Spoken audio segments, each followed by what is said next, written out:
Well, Tanya, today we are in Punta Arenas. Arenas, yes, which is, I'm not even going to make up any kind of a silly definition for it. But anyway, this is the the most south city in South America, and or at least in Chile. And we're in Chile, and we're pretty close to Tierra del Fuego. But what's most important about this place where we are today is that it is our last stop in civilization before we head down to Penguin Land. And actually, we saw some penguins here today. Yep, having fun. They either got lost or they're coming up here for the summer to have a good time. I have no idea. Anyway, okay, so here we are, and let's take a look here in Punta Arenas. Punta Arenas has about, what do we say, about 120,000 people, something like that, and it's primarily a logistics base for all of the shipping that goes down to Antarctica and expedition vessels like we're on and that kind of stuff. So that's what it's all about. And this is your last chance to spend your Chilean pesos, which we are bound and determined to do today, and to get what other gear, Patagonia type gear, that you did not get before. So, it's your last chance to get time to shop. It's time to shop. Get a muffler and whatever else you want to get, a sweater, whatever else is happening. So that's what our mission is today. And to go to the cathedral. And to go to the cathedral. Oh, we have to. Just a second. The celebrities. Oh, wait a minute. Wait. Oh, that's all right. Well, there were some celebrities we just sighted. It looked like, who was it? Brad Pitt and I don't know who. Jolie. And no, really? Are they an item again? I think so. I don't know. Oh, but they were very stealthy. They went down another street. Okay. Tanya and I are trying to figure out how we're going to spend the rest of our 65,000 Chilean pesos. And we just came out of a little shop and we successfully bought 2 neck warmers, total of about 9,900 pesos. So this is about a little over $12. So we're well underway here, but we still have 55,000 to go, roughly. Charge. No, we don't want to charge. We just want to, spend the dinero. This is so counterintuitive. Anyway, here we go. This really is a beautiful town. One thing that, if you come here, you should, of course, be aware of is that this is like last gas for the next 500 miles. It's the last stop before you go to Antarctica. So if you're here looking for outdoor wear, mufflers, boots, anything like that, unless you can really find some little cubbyhole place, you're gonna be paying top dollar. They've got North Face here. They've got all the name brands, of course, and if you want to go out into the wilderness in style or exploring Patagonia, then this is the place. But it's not the place to necessarily get a good deal. Exactly. Do you agree, Tanya? I agree. Any other helpful hints for potential shoppers in Punta Arenas? We're looking for coffee. We're looking for coffee right now, and we'll see what we can find. We just stopped in for a coffee at a Starbucks kind of place, and it mimics Starbucks just almost to a T.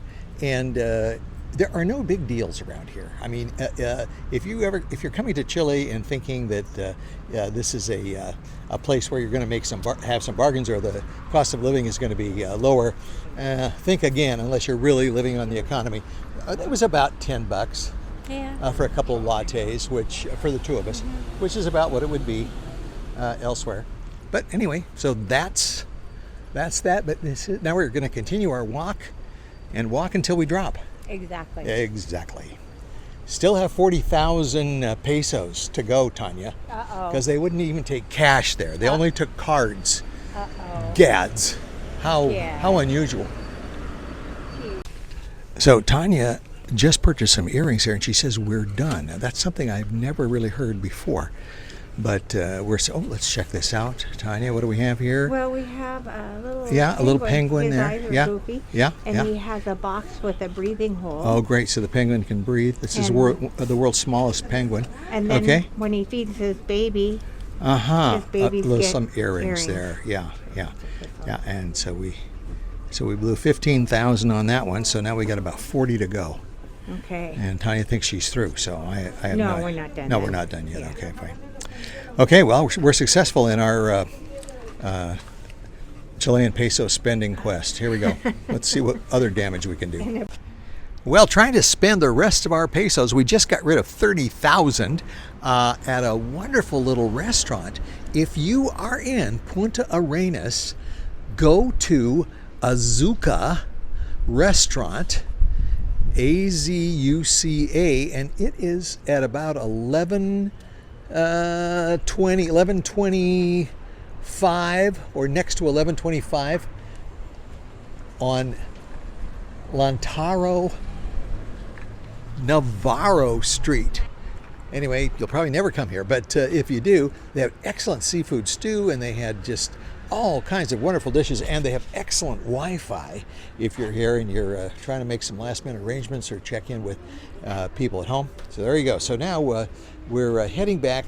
Got rid of my extra little change with the waitress there, so I still have 10 grand left, which is about $12.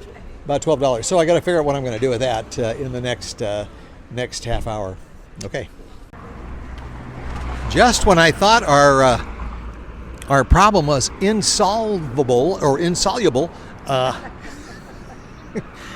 that 10 grand I've got left, Eagle Eye Tanya has found a handicraft store just before we get to the pier, and let's go check that out, see if we can get rid of our money. So lest you think that we are just complete maniacal spendthrifts, we have been contributing to the local economy. Yes, we have. And and we have more to contribute. Yeah. And what are we going to do with Chilean pesos? The penguins won't take them, and we're not going to be back here for a while. But who knows? Who knows? Yeah, but anyway, so they're not going to earn, those pesos are not going to earn any interest while they're sitting in a drawer. So exactly. That's right. Okay, here we go. Spend. Let's find out what we can spend the 10 grand on right now.